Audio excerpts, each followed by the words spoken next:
বন্ধুরা, আজকে আমি বানাবো ম্যাগি দিয়ে ছাও ছাও। আর তার জন্য আমি আলু টুকরো করে লম্বা টুকরো করে কেটে নিয়েছি। একটু পেঁয়াজ লাগবে, আর 2টা মরিচ চিড়ে নিয়েছি, আর ম্যাগির প্যাকেট লাগবে। 5 প্যাকেট ম্যাগি নিয়েছি।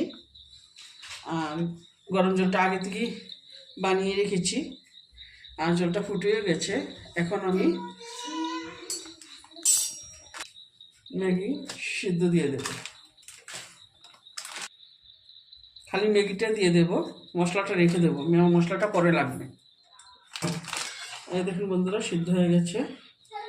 এখন আমি জলটা ঝরিয়ে নেব।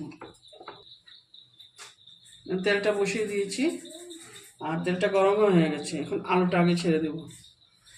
আলুটা লাল লাল করে একটু ভেজে নেব।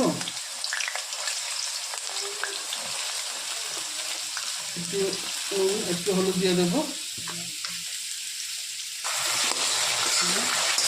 ভেজে নেব। সিদ্ধ হওয়া অবধি আলুটা ভেজে নেব। আর যে জলটা ঝরিয়ে রেখেছিলাম ম্যাগি, ঠান্ডা হচ্ছে, আলুটা ভালো মতো ভেজে নেব। আলুটা ভাজা হয়ে গেছে। একটু পেঁয়াজ দিয়ে দিচ্ছি। পেঁয়াজটা অপশনাল, দিতে পারেন নাও দিতে পারেন। কাঁচা লঙ্কাটা দিয়ে দিচ্ছি।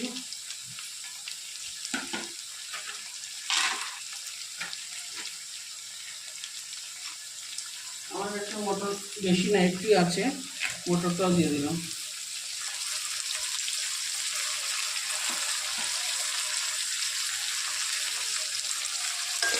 আরও ভেজে নেব। বন্ধুরা, আলুটা ভাজা হয়ে গেছে। এখন এই ম্যাগি মশলাটা উপরে দিয়ে দেবো। কমিয়ে রাখবো আঁচটা গ্যাসের, আর উপর দিয়ে দিব।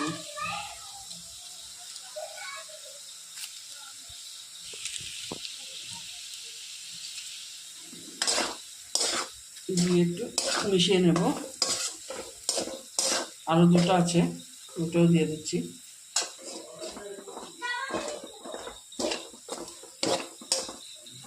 এই দেখুন, সবগুলো মিশিয়ে নিয়েছি। এখন ম্যাগি একটু একটু করে দিয়ে মিশিয়ে থাকবো।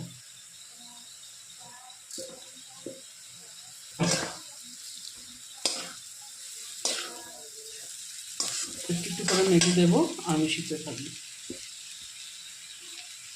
একটু নুন উপরে দিয়ে দিচ্ছি, দিয়ে সুন্দর করে মিশিয়ে দেবো। এই দেখুন বন্ধুরা, হয়ে গেছে ম্যাগিটা। আর গ্যাসটা এখন অফ করে দেবো। আমার ম্যাগিটা রেডি হয়ে গেছে, ম্যাগি ছাও। এই দেখুন বন্ধুরা, আমার ম্যাগি ছাও রেডি হয়ে গেছে। আর অবশ্যই বাড়ির মধ্যে একবার ট্রাই করবেন, খুব টেস্টি হয়। ভালো লাগলে লাইক, শেয়ার আর সাবস্ক্রাইব করে দেবেন।